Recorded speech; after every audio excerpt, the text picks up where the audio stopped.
O ano mga boss, kaya pa?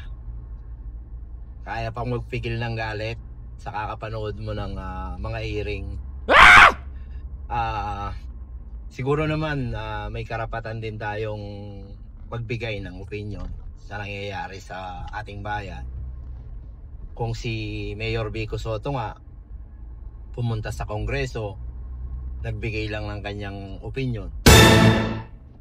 At sabi nga ng kanyang chuen na si SP Soto na everybody entitled for their own opinion. So siguro bilang isang Pilipino na apektado naman, lahat tayo dito sa nangyaring malaki ang nakawan dito pa lang sa flood control. Wala pa yung ibang mga department ya. Dito pa lang DPWH pa lang. At napakalaking pera na ang nakikita natin na ninanakaw ng mga mapanamantalang at walang pusong mga tao ng gobyerno. Sabihin natin tao ng gobyerno kasi wala pa namang napapatunayan. So wala namang ibang involved dito kundi yung mga nasa gobyerno, DPWH ang pinag-uusapan. Although hindi naman lahat. Yung mga nakikinabang at talagang nagnakaw lang ang pinatutungkulan natin dito. At kaya ako naisip na gumawa ng ganitong klaseng vlog para siguro para makisama na rin sa laban sa mga kawatan na to. Kasi kung patuloy lang tayong mananahimik, parang inaabuso na tayo ng mga nasa katungkulan. Kung pagnakawan tayo, arap-arapan. Kung bastusin tayo, ganun-ganun na lang. Parang talagang nakakagalit na.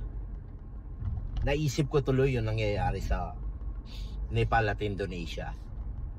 Kung bakit sila umabot sa punto na nakikita natin ngayon sa mga balita. Alam nyo, isa rin yan sa mga mahihirap na bansa ang Nepal at Indonesia. At siguro dahil sawa na rin sila sa kahirapan at iilang mga tao lang ang nakikita nila na nagpapakasasa sa kasaganaan ay umabot na sila sa sukdulan. So tayong mga Pilipino, aantayin pa ba natin na umabot sa punto na maging maraas tayo? Nagawin natin yung mga nakikita natin ngayon kasi hindi na natin kayang sikmurain yung mga korupsyon sa gobyerno. Well, sana hindi naman. Kasi ang Pilipino, madiplomasya naman yun eh. Pero yun nga lang, alam na alam nyo din na ang ordinaryong Pilipino kapag nagalit ay nakakatakot din. At hindi naman natin masisisi yung mga taong galit ngayon sa nangyayari sa gobyerno. Dahil ito, sa mga nangyayaring investigasyon ngayon, medyo nagkakaroon na ng linaw.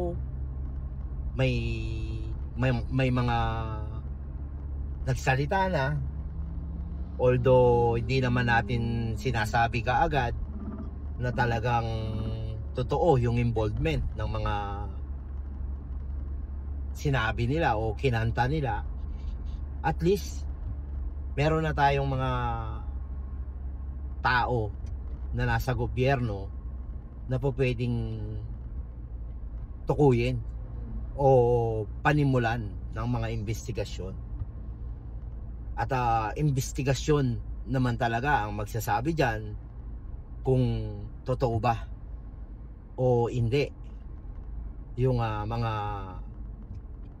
tao o yung mga politiko na binanggit sa statement nung mga diskaya. Ang nakakalungkot lang, pagkatapos niyang bumanggit ng mga politikong involved daw sa nangyayaring corruption na to, ay biglang nagpalit ng leadership ang ating Senado. At yun na nga, yung investigasyon ng Blue Ribbon ay maiiba na ang direksyon, dahil iba na rin yung hahawak. Pero sana naman, di ba, malay natin, sana naman katulad din ng naging direksyon ng dating chairman na si Senador Marcoleta ang maging direksyon ng bagong Senate Blue Ribbon investigation. Kasi may nasimulan na may sumingaw na ng mga pangalan, may kinanta na, hindi para sa atin at hindi para sa kanila ang magsabi na totoo o hindi totoo yung sinasabing involvement ng mga tao na yon o ng mga diskaya. Yun ay kailangan patunayan. Pero dahil nga sumingaw na at nabanggit na, dapat naman hindi maiiwas lang dun sa mga tao na yon. Dapat imbestigahan, at kung talagang makitang may involvement sa nangyayaring malawakang korupsyon, dapat managutin. Kasi kung ang mananagot lang dito o makikita lang naming makukulong DPWH, mga contractors o mga USEC, wala ito, lokohan ito. Kasi dapat may politikong managot dito, dahil hindi naman kayang gawin ng mga diskaya na nang mag-isa itong korupsyon na to, itong bilyong-bilyon o daan-daang milyong korupsyon sa gobyerno. May mastermind, alam natin yan, may mastermind.